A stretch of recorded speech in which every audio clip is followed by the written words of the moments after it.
C'est quoi ce truc? Noticed anything strange in the sky lately? If you answered yes, you're not alone. On a un membre de l'armée qui nous confirme que ces signalements sont monnaie courante au Chili. Viens voir ça. C'est dingue. Est-ce que vous auriez une explication logique à ce qui se passe sur cette vidéo? Non.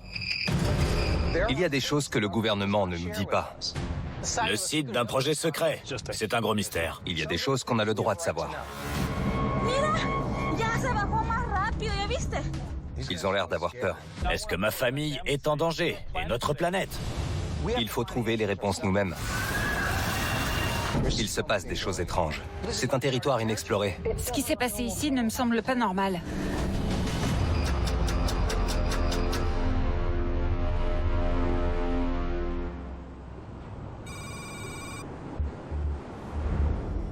Ces phénomènes sont de toute évidence l'expression de grandes capacités techniques que l'on ne peut attribuer à aucune culture actuelle sur Terre. On a là un document top secret déclassifié de l'US Air Force qui parle officiellement de l'observation d'éventuels éléments extraterrestres dans notre ciel. Et regarde, ce n'est qu'un seul rapport parmi des dizaines de milliers de documents déclassifiés récemment. C'est une mine d'informations sans limite. Ça pourrait tout changer.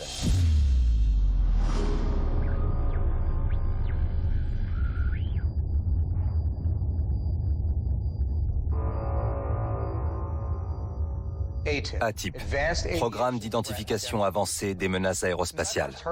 Dès que j'ai entendu parler de ce programme, ça m'a obsédé. Ça m'a fait l'effet d'une bombe. Pourquoi le gouvernement ferait ça? Pourquoi ils investiraient tout cet argent, tous ces efforts? J'ai passé ma vie à gérer des secrets de gouvernement. Et il n'y a qu'une seule réponse possible à ces questions. C'est parce qu'il y a de quoi enquêter. Mike Cole a 16 ans d'expérience dans les services de renseignement. Il a travaillé pour le FBI, la CIA et la DIA, et dans l'équipe ayant démantelé le réseau terroriste d'Oussama Ben Laden. J'étais en charge des efforts de renseignement à Bagdad. Je devais réunir toutes les sources de renseignement disparates pour traquer les terroristes. Mon boulot, c'est résoudre des énigmes. Donc maintenant que le programme ATIP a été rendu public, je vais aller chercher la vérité, où que cela me mène.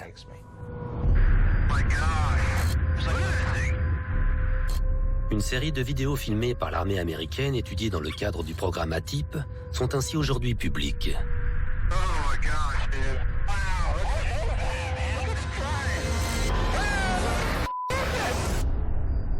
À ce jour, le Pentagone n'a fourni aucune explication quant à ces objets. Ce qui me fascine vraiment dans ces documents, c'est qu'on a affaire à des militaires et qu'eux-mêmes ne savent pas ce qu'ils voient. Michael Livingstone se joint à Mike Cole au centre de contrôle. Il est professeur à l'Académie militaire The Citadel et spécialiste en analyse des conflits. Mon boulot, c'est d'essayer de comprendre les mécanismes qui sont à l'œuvre quand les nations envahissent d'autres nations. Ce sur quoi on se penche dans cette enquête, ça va être exactement la même chose, mais à l'échelle galactique. Il s'avère qu'on vit à une période où on a cette incroyable convergence de données et de technologies, ce qui nous permet de répondre à une question à laquelle personne n'a pu répondre jusqu'à présent. On va adopter une approche globale et totalement inédite, en réunissant des milliards de données, de témoignages individuels, de posts de réseaux sociaux et de rapports gouvernementaux déclassifiés. Et on va se servir des technologies du Big Data pour découvrir la vérité. L'équipe est armée d'un puissant logiciel d'analyse de liens développé pour la CIA. Tous les fichiers gouvernementaux déclassifiés, photos, posts de réseaux sociaux et récits de témoins aux quatre coins du monde sont convertis en milliards de données consultables que le logiciel analyse pour mettre à jour les connexions jamais remarquées jusqu'à présent. Ce n'est pas juste un moteur de recherche. C'est un outil de service de renseignement qui pourrait être crucial pour répondre à la question « Les extraterrestres sont-ils en train d'établir le contact avec nous ou bien est-ce autre chose ?» Le rapport de l'incident du Nimitz de 2004 ? Oui. C'est ça, ouvrons-le. On va avoir recours aux mêmes méthodologies que celles dont je me sers dans l'analyse des conflits. Donc avant de pouvoir déterminer si les extraterrestres ont contacté l'humanité, on doit d'abord éliminer les technologies terrestres comme source de ce qu'on a pu observer dans notre ciel. Et l'incident du Nimitz en 2004 constitue le meilleur qu'on ait pour commencer à répondre à cette question. Regarde. Incroyable. Le voilà. Regarde ça. En 2004, le porte-avions USS Nimitz est stationné au large des côtes de San Diego, en Californie, lorsque l'un de ses avions de chasse croise un étrange objet en plein ciel, filmant l'incident grâce à sa caméra infrarouge. Ce n'est pas un Instagrammeur avec son téléphone. On parle d'un porte-avions de 15 milliards de dollars avec ses avions, ses systèmes radars et tout son équipement à la pointe de la technologie. C'est quoi ce truc? Il y a un témoin principal qui a parlé de cet événement, c'est le commandant d'escadrille David Fravor. Il faisait partie de l'une des premières équipes qui s'est lancée et a vu quelque chose. So as we get to about here, about 12 o'clock, is about the time I start pulling my nose onto it. At about here, it goes, and it's gone. My backseater has to go down there, and he's debriefing this, and they're, you know, Men in Black comes out. They start, you know, his jokes about Men in Black, signs, Independence Day. Le pilote de ce FA-18 est passé sur 8 chaînes différentes, et il a dit à chaque fois la même chose. Il nous faut de nouvelles infos. Fravor a donné cette interview je ne sais combien de fois, d'accord? C'est le genre de mec qui aime parler. Ouais. Il faut trouver celui dont l'histoire n'a pas été dans tous les médias et qui puisse répondre à la question « Est-ce que ce qu'on voit dans cette vidéo est quelque chose d'extraterrestre qui opère dans notre ciel ?» Compris. Le logiciel d'analyse de liens cherche parmi des millions de documents militaires déclassifiés afin de trouver le personnel gradé qui aurait pu travailler dans le groupe aéronaval du Nimitz à l'époque de l'incident. Affiche ce document déclassifié. Bien reçu. Kevin McDay. Contrôleur de défense aérienne. Il a passé 9 ans là-dessus. C'était lui au radar ce jour-là. Il vit où? Dans l'Oregon. Allez, on envoie une équipe.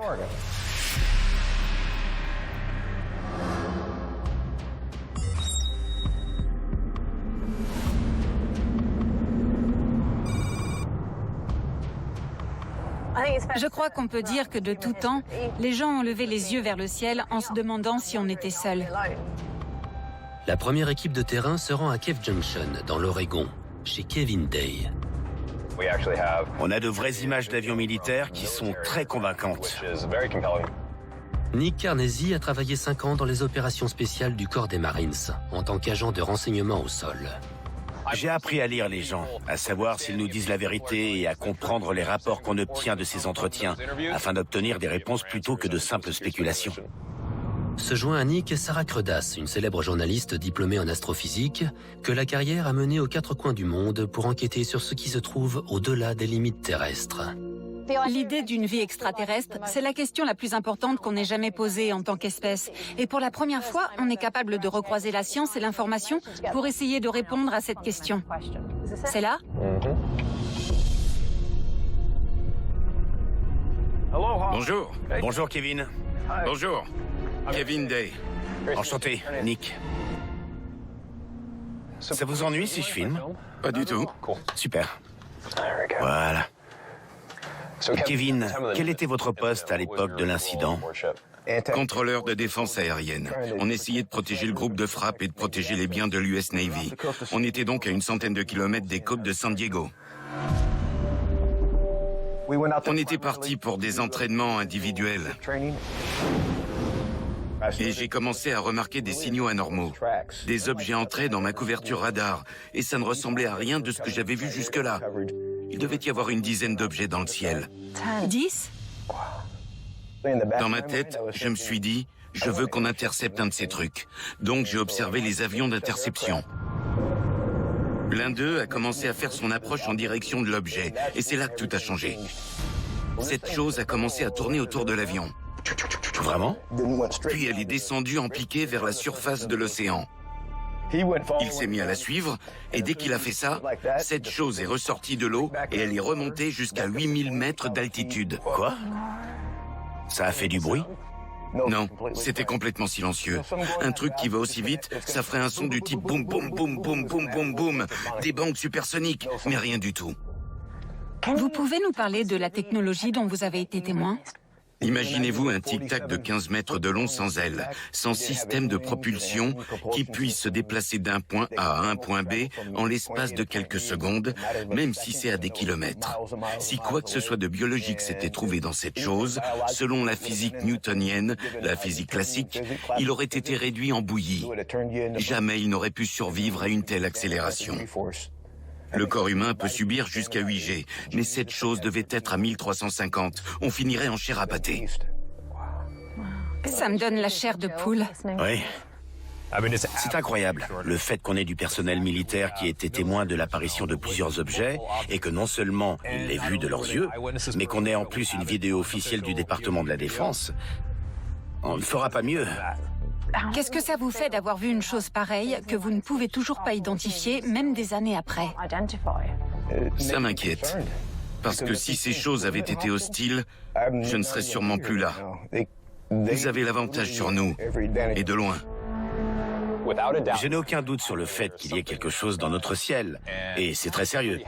Est-ce qu'il s'agit d'une menace? Est-ce qu'on peut prévenir cette menace? Il faut absolument comprendre ce que c'est.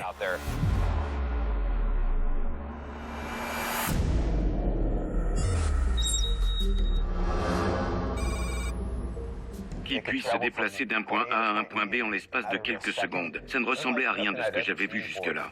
1350 G, ça fait plus de 150 000 km/h. C'est dingue. Il y a un autre truc que je trouve très intéressant dans cette interview. Il dit que ça ne faisait pas de bruit, mais c'est juste que lui n'a pas entendu de bruit. Oui, il est dans une pièce fermée, 3 ponts en dessous, au milieu d'un énorme navire. Oui, mais il y a forcément eu un bruit. Un objet se déplaçant à cette vitesse dans l'air produit du bruit. Beaucoup de bruit. Notre atmosphère est une substance, et cette substance agit contre les objets qui se déplacent à travers elle. Regardez nos navettes spatiales. Quand elles entrent dans notre atmosphère, ça produit un bruit assourdissant. Et elles filent seulement à 27 000 km/h. Si des objets se déplacent dans notre atmosphère à ces vitesses extraordinaires, le bruit devrait être la solution pour les suivre. Oui. Donc, on va interroger le logiciel d'analyse de liens et chercher des sons anormaux en provenance du ciel, parce que c'est ça la clé. Regardons ça. Allez. On va entrer détonation, vrombissement. Et le lier aux observations d'OVNI tout pays. Ok. Voyons voir. Beaucoup de résultats. Beaucoup de données. Ok. Alors? On a des bruits bizarres partout dans le monde. Fais voir Moscou. D'accord.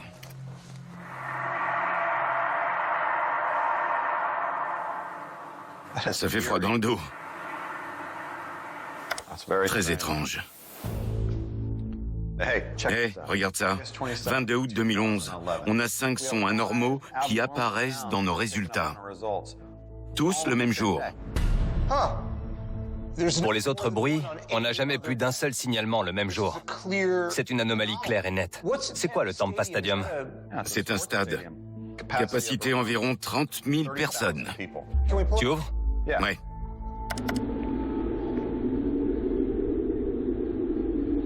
Qu'est-ce que c'est? C'est le vent? J'ai pas mal de résultats de réseaux sociaux de gens qui étaient dans ce stade et qui se demandent justement si c'est le vent. L'un d'eux se demande si c'est la sono.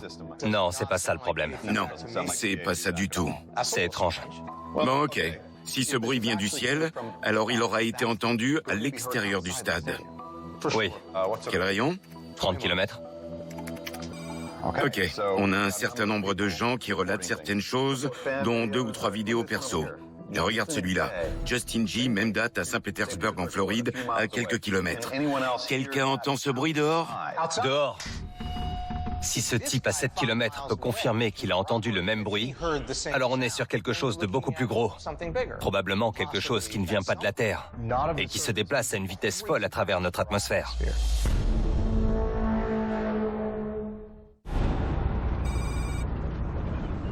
On est à 10 minutes de chez Justin, qui est un témoin auditif du phénomène en question. Sur le terrain, Nick Carnesi, agent de renseignement du corps des Marines, et Sarah Crodas, journaliste et astrophysicienne, enquêtent sur un ensemble de sons s'étant fait entendre dans le ciel le 22 août 2011. Il se pourrait qu'il se montre réticent à nous parler. Beaucoup de gens sont nerveux quand on aborde des sujets sensibles comme celui-là. Ils se rendent chez Justin Jenkins, qui affirme avoir entendu d'étranges sons à 7 km du Tampa Stadium, où un phénomène audio a également été signalé le même soir. Et on y est. Si le son que Justin a entendu est le même que celui du stade, on a affaire à quelque chose de bien plus gros. Enchanté. Enchanté. Merci. Justin, dites-nous ce qui s'est passé le 22 août 2011. Je suis rentré chez moi vers 20h et d'un coup, j'ai reçu un coup de fil de mes voisins me disant qu'il fallait que je sorte, que quelque chose était en train de se produire. J'ai arrêté ce que j'étais en train de faire. Je suis sorti devant chez moi et j'ai entendu ce son énorme. Je sais même pas si je peux dire que c'était fort. Qu'est-ce que vous voulez dire par énorme? Comme le bruit que ferait une énorme plaque d'acier qu'on traînerait sur le sol, du genre...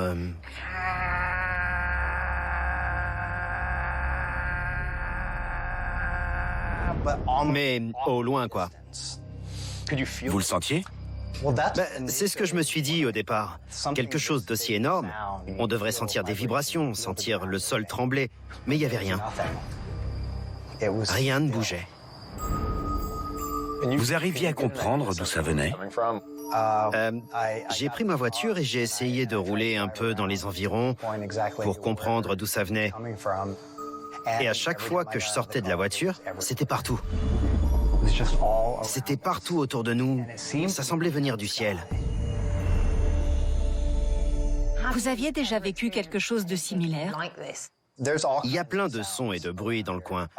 Il y a une base de l'armée de l'air de l'autre côté de la baie, donc on a des avions en permanence.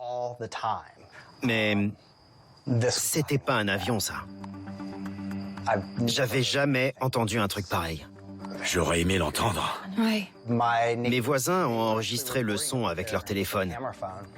Et je l'ai mis sur une clé USB. Prêt? Prêt. This is the noise. What is that? I hope the video is picking it up. Puis de là, ça s'affaiblit. Je trouve ça très convaincant.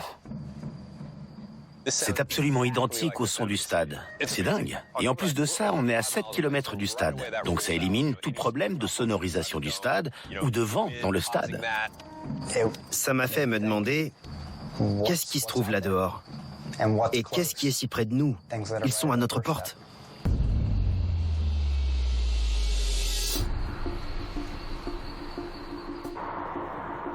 Avec la copie de cet enregistrement, on a une source d'infos qui va pouvoir nous être très utile. Mais j'ai l'impression qu'on n'entendait pas aussi bien qu'on aurait pu. Il y avait beaucoup de bruit de fond parasite, donc ce serait intéressant de trouver un expert judiciaire en acoustique pour voir si on peut isoler le son et déterminer exactement de quoi il s'agit.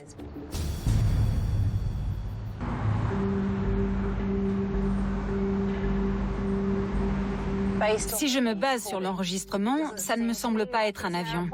Peut-être un problème à la base aérienne? L'équipe parcourt une quinzaine de kilomètres jusqu'à la base militaire aérienne MacDill, de l'autre côté de la baie, pour enquêter sur la source de ce son mystérieux. Tu dois savoir quel genre d'avion arrive et repart d'ici. Oui, des avions militaires standards, rien qui sorte de l'ordinaire. Mais qui sait, ça peut valoir le coup de demander à parler avec un chargé des affaires publiques, non? À cette heure-là? Qui sait? Il y a peu de chance, mais bon, on est là. Autant essayer. Allez.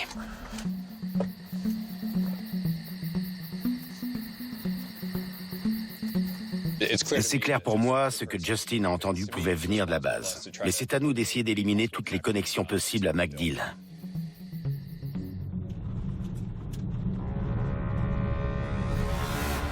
Oh putain.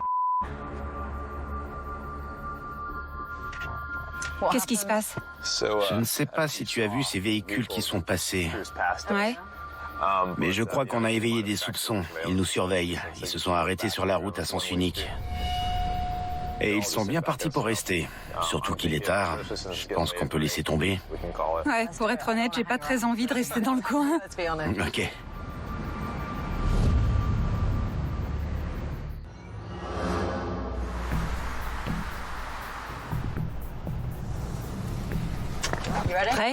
Oui.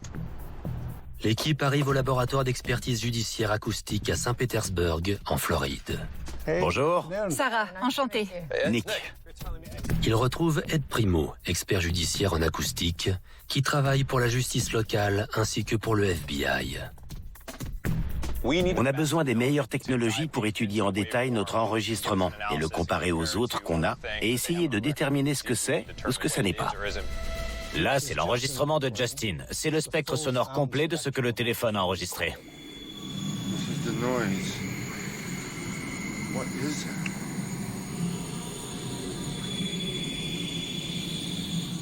Là, on a la piste audio et ce qu'on regarde là, c'est un spectrogramme. Cette zone colorée plus éclatante, c'est notre son. Le son dont l'origine nous est inconnue. En ayant recours à des algorithmes avancés, le logiciel isole les ondes sonores associées au son inconnu afin de créer une empreinte appelée spectrogramme. Et là, on s'est débarrassé des sons qui pouvaient perturber notre écoute. Et là, c'est seulement le son spécifique. This is the noise. What is it?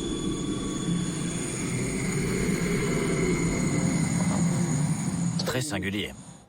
Et on peut le comparer à la vidéo qu'on a du stade? Oui. Ça, c'est donc l'enregistrement du stade sans les hautes fréquences. C'est juste notre son inconnu. Et ça, c'est le son de Justin. Et on est entre 100 et 300 Hz. Et quand on regarde l'autre enregistrement... C'est la même fréquence. Exactement, on a la même fréquence, ce qui me fait dire qu'il s'agit du même son. Le spectrographe montre clairement que ces deux sons, celui du stade et celui de la vidéo que Justin nous a passé, sont un seul et même son. C'est une vraie révélation. Il y a clairement quelque chose qui vient du ciel qu'on ne peut pas encore expliquer. On peut éliminer un avion, un train, tout ce qui doit bouger pour créer du son. Ed compare le spectrogramme du son inconnu à une base de données de 10 000 spectrogrammes de sons de la Terre, aussi bien naturels que produits par l'homme, Avion, avion de chasse, ambulance... pour savoir s'il existe une correspondance. Le vent est la seule chose que j'ai découverte qui soit similaire. Mais on peut voir que le vent oscille. Il monte et descend en tonalité. Quand on regarde notre son, il est très étroit et très constant tout le long, en bas entre 300 et 100 Hz. Et il n'oscille pas. C'est pour ça que, selon moi, ce n'est pas du vent. Donc, vous auriez une idée de ce que ça peut être? Ça ne ressemble à rien de ce que j'ai vu jusque-là. En combien d'années? 35 ans de métier. Donc, en 35 ans, vous n'avez jamais rien entendu qui ressemble à ce son? Non. Ça me donne la chair de poule. Ce son correspond à aucun son terrestre. J'ai besoin de digérer l'info. Ed est un expert en acoustique qui analyse des sons depuis plus de 30 ans. Et le fait qu'il ne sache pas ce qui a produit ce son, si ça ne motive pas à chercher plus loin, je ne sais pas ce qui peut vous motiver.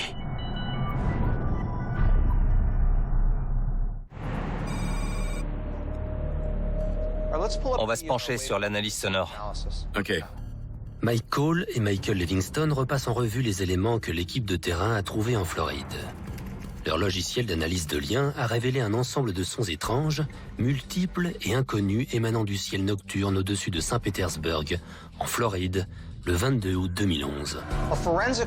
Un expert judiciaire en acoustique qui a 30 ans d'expérience certifie qu'il n'a jamais entendu quoi que ce soit d'humain ou de naturel qui puisse créer ce genre de son. C'est assez grisant. On a montré par une expertise acoustique qu'il s'agit là d'un son sans explication naturelle. Ça pourrait être la preuve que quelque chose qui n'est pas de cette terre se déplace dans notre ciel. On a eu des nouvelles de la part de Sarah et Nick sur le terrain. Ils ont interviewé Margie Blake. Elle affirme avoir vu d'étranges objets dans le ciel ce même soir. Elle ne vit qu'à quelques kilomètres des lieux où les autres phénomènes ont été observés en Floride. C'était le 22 août 2011. Ces lumières ont attiré mon attention. C'était des globes oranges. Il y en avait 50 ou 60 au total. Ils descendaient en groupe, à tournoyer les uns autour des autres. Puis ils ont filé vers le nord et ils ont complètement disparu. Incroyable.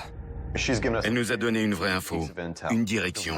Oui, Le nord. exact. On va regarder les cartes. OVNI, Pan, globe, lumière. tout ça le 22 août 2011 aux États-Unis. Ok, c'est parti. Il y a beaucoup de trucs.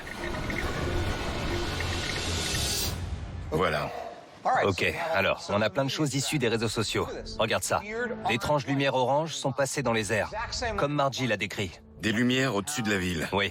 Des lumières clignotantes venues de nulle part. Et si on reporte tout ça sur une carte, c'est comme une flèche qui monte vers le nord, comme Margie l'a dit, puis ça s'arrête. Ça se regroupe quelque part en Virginie. Mais où? Waynesboro, Virginie. Qu'est-ce qu'on sait de cette ville? Ancienne ville minière de taille moyenne, 20 000 habitants, vallée de Shenandoah. J'ai des posts de réseaux sociaux de gens dans cette zone. Venez à Waynesboro, il y a des ovnis dans le ciel à cet instant même. Andrew Santiago, il y a des gens qui voient ces lumières au-dessus de la ville? Pourquoi on a 8 signalements dans une ville de juste 20 000 habitants? C'est remonté sur toute la côte Est, où il y a plein de villes bien plus peuplées. C'est bizarre de les avoir tous sur une même période de 24 heures. Mais ça pourrait être des événements complètement séparés? Ouais. Ça pourrait être un événement à Saint-Pétersbourg et un phénomène météo à Waynesboro. Oui, mais si on pouvait prouver que c'est lié, alors ce serait énorme. Beaucoup de gens ont posté sur les réseaux sociaux à Waynesboro. Je suis sûr qu'on peut trouver quelqu'un à qui parler. Absolument.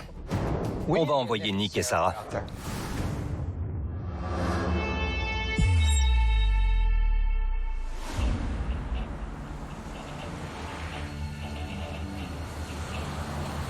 C'est dingue. Il y a 24 heures, on était en Floride et maintenant, on est en Virginie avec la même météo que chez moi.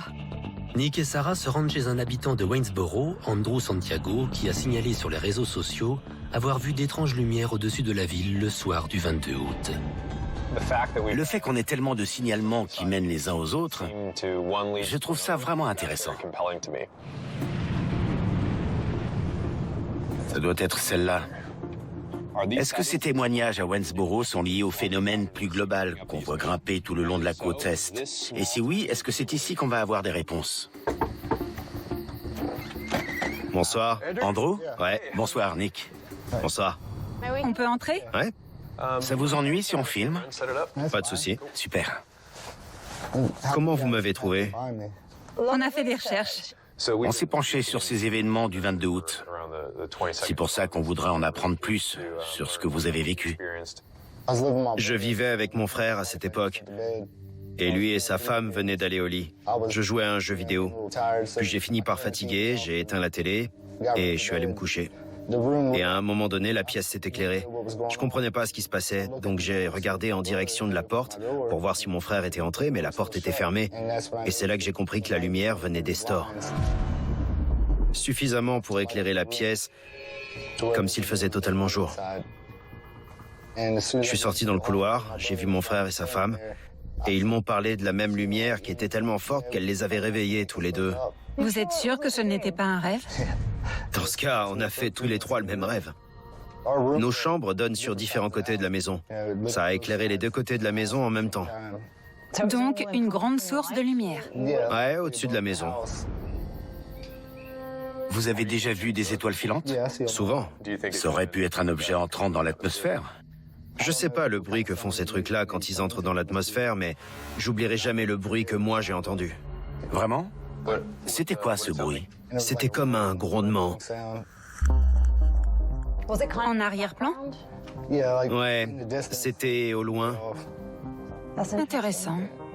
Andrew a expliqué avoir vu et entendu quelque chose. Et sa description est très similaire à ce qu'on a entendu en Floride. C'est énorme. Maintenant, on a un lien bien clair. On se rend compte que toutes les routes mènent à Waynesboro. Mais la question est, pourquoi? Vous pensez savoir ce que c'était? On n'a pas encore de réponse, mais on va aider à élucider ça.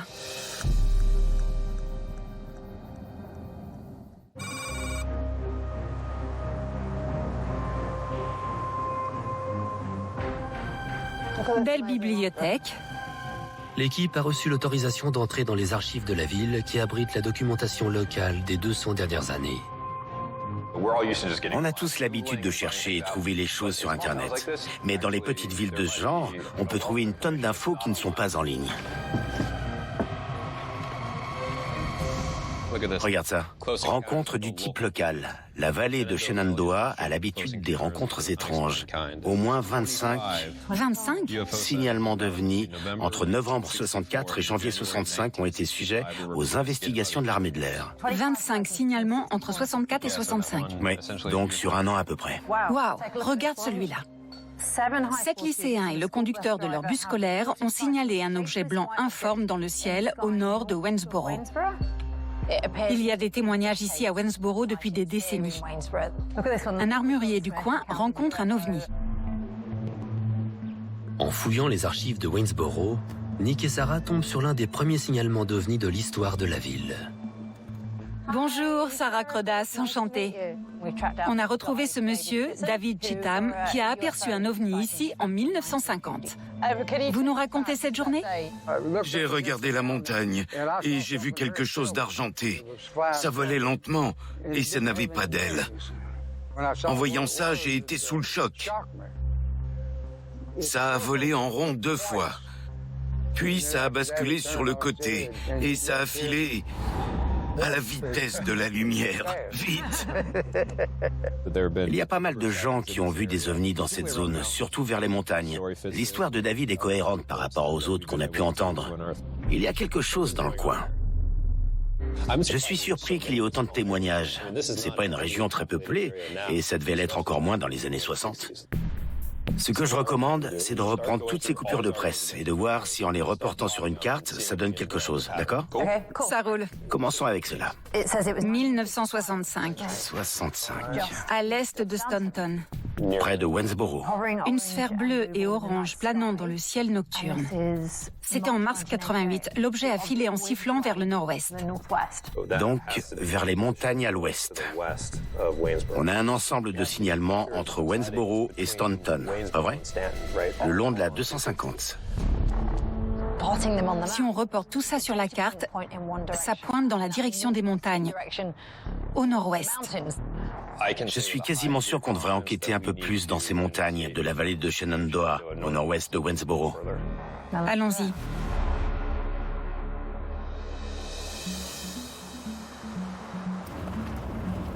C'est immense comme région.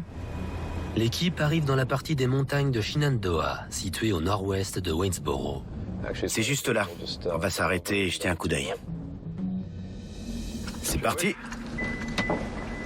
Tu vois cette grande zone grise à travers les arbres? On la voit bien derrière. Ce serait bien de trouver un endroit plus en hauteur, qu'on ait encore une meilleure vue. Dans les montagnes en Afghanistan, avec les Marines, on se servait beaucoup de drones. C'est un super outil quand on a de grandes zones comme ça et qu'on n'est pas sûr de ce qu'on va y trouver. Nick et Sarah vont se focaliser sur une zone de recherche de 12 km² au cœur des montagnes de Shenandoah, où des centaines d'observations d'OVNI ont été signalées au cours des 5 dernières décennies.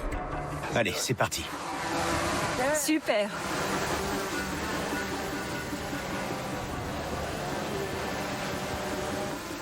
Pour l'instant, on essaye d'avoir une vue d'ensemble pour voir si quelque chose ressort de prime abord, puis on cherchera zone par zone. Jusque-là, on a quelques pistes, mais les arbres sont tellement près les uns des autres qu'on voit surtout qu'une grande couverture grise. Bon, je vois rien. Je vais passer en mode vision thermique. L'équipe se sert de capteurs thermiques du drone qui peuvent identifier des anomalies via la moindre variation de température. Attends, ça c'est intéressant. Regarde, on a quelque chose. C'est bizarre. Regarde, il y a une différence de 15 ou 20 degrés. Attends, mais il y en a plus. Il y en a 2, 4, 6... 7, 8... Ouais. Presque comme si ça émanait de quelque chose. Mais je ne saurais pas dire. Il n'y a rien, visuellement, qui peut expliquer ça. Je ne sais pas trop ce qui cause ces anomalies thermiques. On a une concentration de points qui sont 20 degrés plus chauds que les zones alentours. Il faut qu'on comprenne ce qui se passe ici, parce que ça pourrait expliquer pourquoi on a tant de témoignages étranges dans le coin. Munis de leur équipement de montagne, la petite équipe se dirige vers la zone de ces anomalies. Il fera nuit une fois là-bas? Oui.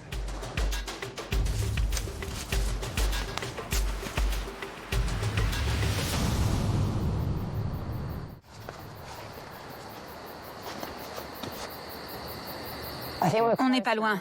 Nick, viens par là. Quoi? C'est comme un tunnel ou une grotte. Regarde ça. Tu peux éclairer mieux que ça? Bien sûr. L'équipe découvre un trou de 90 cm de large qui semble mener loin sous terre. Il y a plein de gens qui ont vu des choses près de ces montagnes. Et le fait d'avoir un réseau de grottes souterraines dans cette même zone, c'est plutôt intéressant. C'est la meilleure piste qu'on ait pour l'instant. Et vu le chemin qu'on a fait, autant aller voir. Je suis d'accord. On n'a pas d'autre choix que descendre. Un ensemble de témoignages nous a menés de la Floride à l'entrée de cette grotte. Bien sûr, je préférais qu'il fasse jour, mais peu importe, parce qu'il fait toujours noir dans une grotte. Et pas question que je renonce à descendre. Ça se rétrécit énormément et il fait assez chaud. C'est peut-être ça qui explique ce qu'on a vu sur les images thermiques.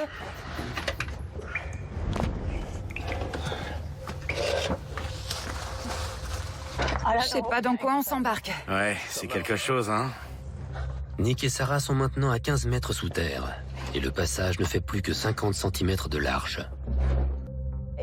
C'est de plus en plus étroit. Ça va? Ça glisse beaucoup. C'est facile de se sentir désorienté dans ces grottes où les passages ne sont pas très clairs. Il fait sombre et plus on descend, plus on se perd. On se retrouve dans des espaces réduits sans être sûr d'arriver à passer. En fait, c'est stressant. C'est pas facile. Prends ton temps. Dans une situation comme celle-ci, quand c'est l'inconnu pour nous deux, et qu'il y a de quoi être claustrophobe et désorienté, il y a une chose à faire si on commence à stresser ou à s'inquiéter. Il faut s'arrêter et respirer profondément, parce que le plus important, c'est d'avoir un plan bien précis et de tout faire de manière intentionnelle. L'avantage d'avoir une formation militaire, c'est que même si on ne peut pas être formé à toutes les situations, on est formé à comprendre nos réponses émotionnelles et à comprendre comment rebondir. On s'arrête, on inspire, on évalue ce qu'on est en train de faire, on regarde autour de soi, on établit un plan d'action, puis on l'exécute. Tu as un passage étroit là. Je suis à 1 mètre derrière toi. C'est très raide. Qu'est-ce qui se passe? On part de quel côté? Je vais regarder. Qu'est-ce qu'un endroit comme celui-là a à voir avec l'enquête? Pourquoi ça nous a menés ici?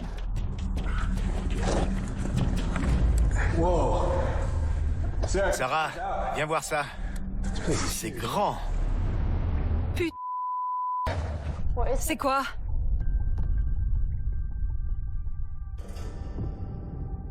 Tu vois ces stalactites, là-haut? Ouais. Ça met littéralement des milliers d'années à se former. On se croirait dans un autre monde. Je suis surpris de tous les débris qu'il y a sur les côtés. Les roches ne tiennent pas bien. C'est que des gravats. Même ça, là. Je vais prendre une photo. Ouais, regarde-moi tout ça. Waouh, regarde. La physique de base, la science de base, nous dira que les stalactites ne se forment pas de long en large. Elles se forment comme un robinet un peu ouvert. Ça goutte, sauf que c'est des minéraux, pas de l'eau. Et là, on voit qu'on a des formations horizontales, ce qui ne me paraît pas normal. On voit des fissures ici, dans la roche. Le fait qu'on ait des fissures et des stalactites qui sont sur les parois ou au sol au lieu d'être au plafond, ça nous fait dire que quelque chose s'est produit ici.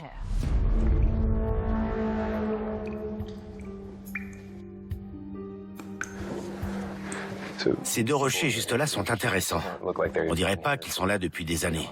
On dirait plutôt qu'ils sont comme tombés du plafond. J'avais jamais vu ça. Là, il y en a qui sont encore intacts. Et en bas, par là, et un peu plus loin, on voit des stalactites intactes. Et de ce côté-là, on dirait qu'elles sont cassées. Là aussi, c'est complètement détruit. Mais de ce côté-là, c'est intact. Je ne sais pas trop ce qui pourrait entraîner un tel degré d'effondrement dans un réseau de grottes comme celui-ci.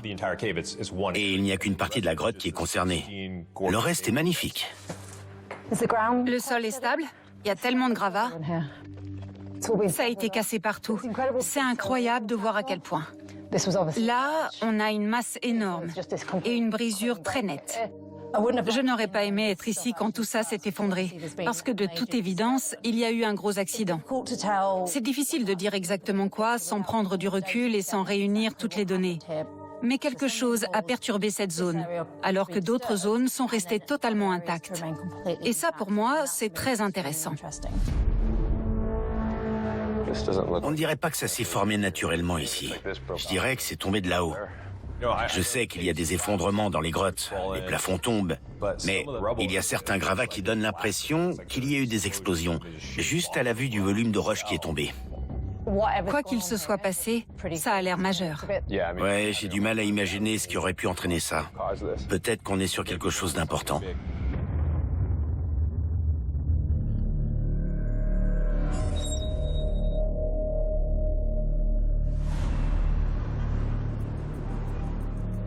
On a reçu des photos de Sarah et Nick. Tu les affiches? Oui. Les dégâts sont importants. Oui. C'était soit une bombe, soit un gros séisme. Je vérifie auprès de l'Institut d'études géologiques. Il y a plein de tremblements de terre sur la côte Est. Des petits, du genre que personne remarque. Regarde ça. Un séisme de magnitude 5,8 dans le centre de la Virginie. Tu ne vas pas croire à la date. 23 août 2011, même période de 24 heures. Tu rigoles? Un séisme de 5,8, c'est une magnitude très rare pour cette zone. Le plus gros qui ait frappé cette zone en 150 ans. Des dizaines de millions de gens de la Floride au Maine l'ont senti. C'est le séisme qui a endommagé le Washington Monument. On a une vidéo depuis l'intérieur. Regarde comme ça s'effondre. Ça s'est produit pendant les mêmes 24 heures que l'ensemble des témoignages de Waynesboro. Comment c'est lié? Si c'est effectivement lié à ce qu'on a vu jusque-là. D'où venait ce tremblement de terre?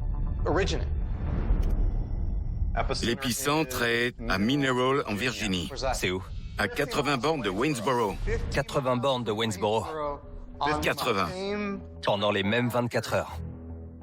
On a donc des sons inexpliqués qui n'ont jamais été observés jusque-là, entendus à des kilomètres de distance, et des témoins qui ont vu des globes oranges dans le ciel. Sur une carte, les signalements d'OVNI s'étalent sur toute la côte Est jusqu'à Waynesboro, en Virginie, où ils se regroupent. Et ça s'avère être l'épicentre de l'événement sismique le plus important de la côte Est des États-Unis. C'est incroyable. C'est une coïncidence par-dessus une coïncidence par-dessus une coïncidence. Si c'est une coïncidence, c'est une grosse coïncidence. On a potentiellement dévoilé la première pièce d'une énorme suite logique. On a ouvert la voie à une exploration qui pourrait nous rapprocher de la réponse à la question « A-t-on établi un contact avec les extraterrestres ?» Qu'est-ce que c'est que ça?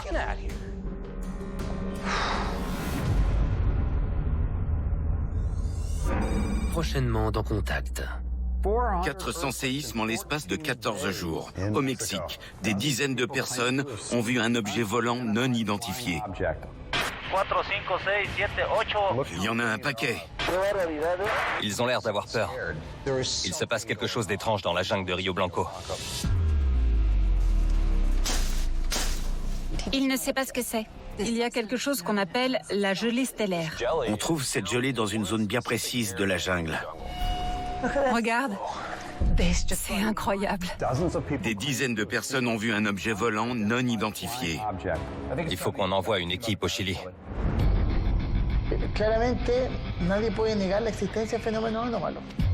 C'est incroyable. Vous voyez un avion, vous?